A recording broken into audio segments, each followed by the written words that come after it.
Redbox is now officially part of Chicken Soup for the Soul Entertainment after a $370 million deal closes. This is the kind of media consolidation we need to be concerned about. The kind that impacts middle American Christian moms. It's just a little jarring to read a headline like this, using the same structure and wording in headlines that we see about big media companies, but it's about companies that nobody cares about at all. I'm trying to think of a comparison, and it's almost like if the Hallmark Channel bought Golden Corral, but I actually think that would be a bigger deal than this. Redbox, the struggling DVD rental kiosk operator and the video streamer, is now part of Chicken Soup for the Soul Entertainment, the streaming aggregator that gets its names from the best-selling series of self-help books. I appreciate that right from the get-go, the writer of this article is trying to contextualize how asinine and weird this deal sounds. You know, like a fever dream. This deal just sounds like the two people who were left at the bar at night who didn't go home with anybody being like, you want to go home with me?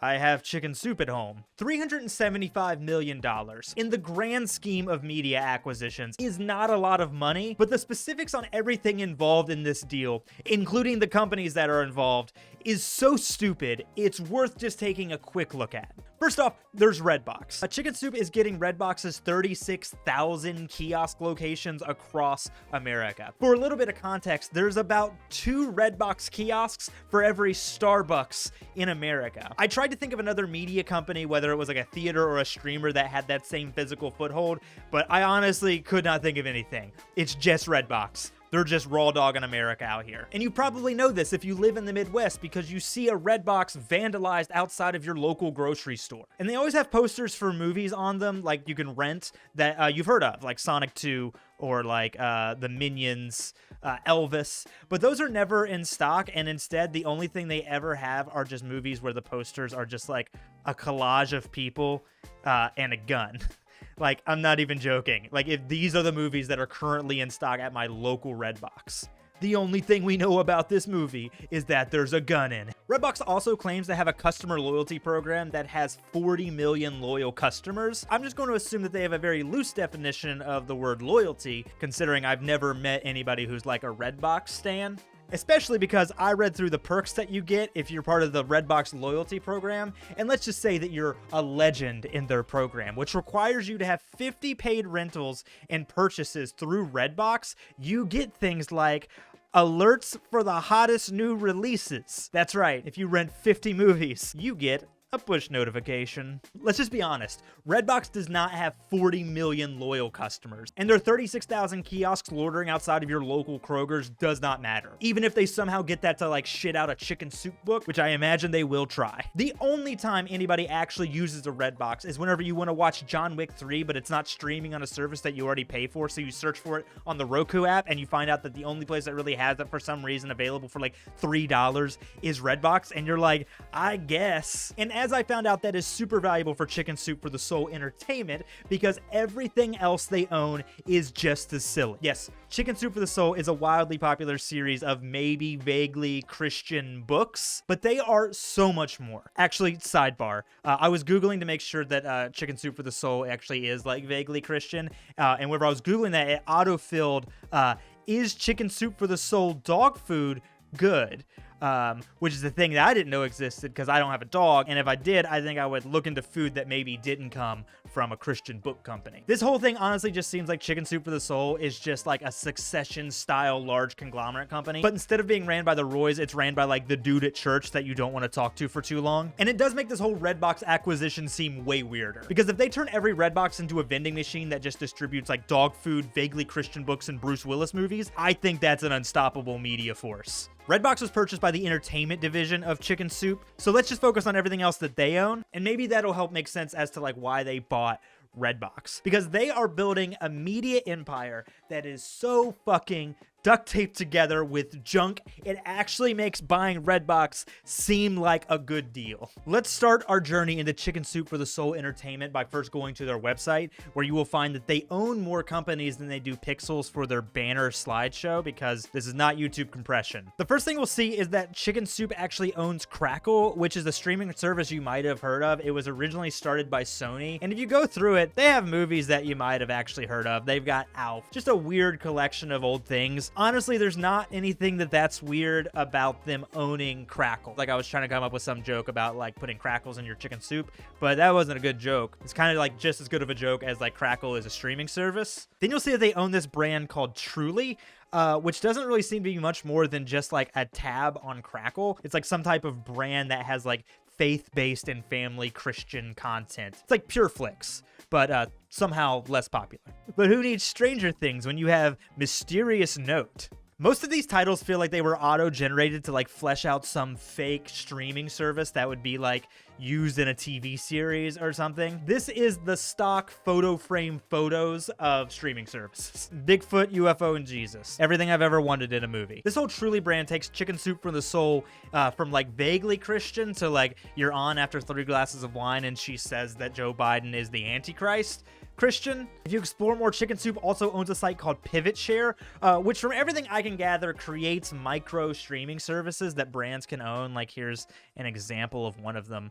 It like as a gaming specific streaming site. Here's a zombie specific streaming site that you can access and make for free. The weird thing is I don't know where else these streaming sites live other than on this website for PivotShare.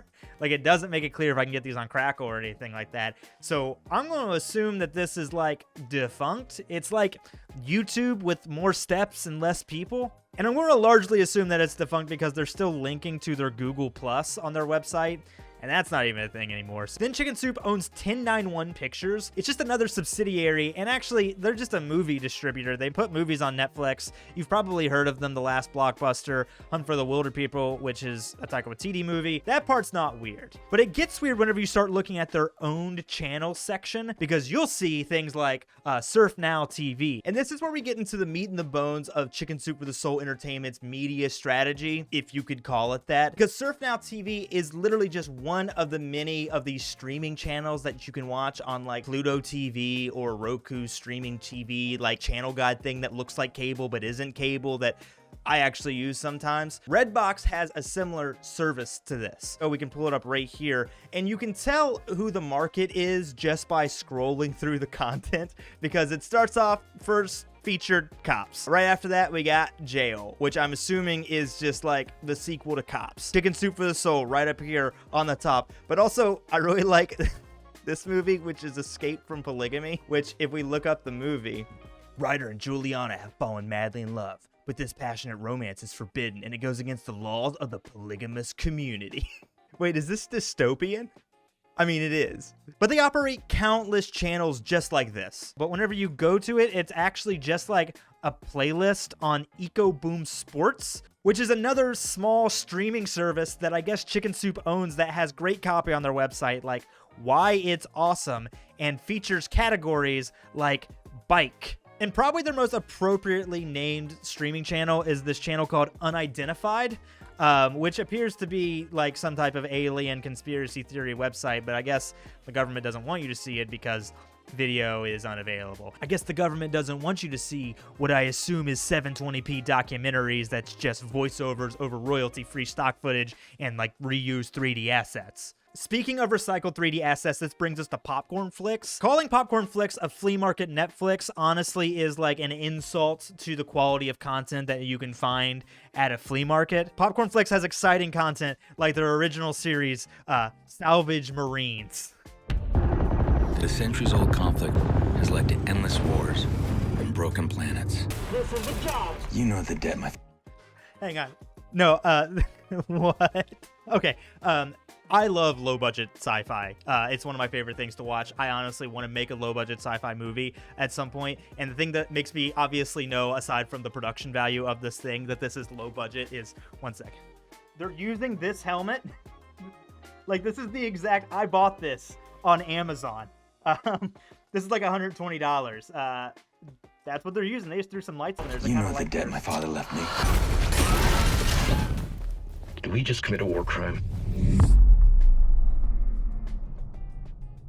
I love it. I love it so much. Look, I didn't even cover all of the brands that Chicken Soup for the Soul Entertainment owns. But I think people heard one thing whenever they said that Chicken Soup for the Soul bought Redbox, which was that this Christian book series bought these movie kiosks, but the actual truth is way stupider. Because I think whenever you look at Chicken Soup for the Soul Entertainment in aggregate, Redbox was a fucking good deal for them. Like, they get a TV app on most TVs in America, one that turns up search results for Roku. They get a physical foothold in 36,000 locations across America, and they already make campy bad movies and they put them on Popcorn Flicks. Now they get to distribute campy bad movies with Gerard Butler in them.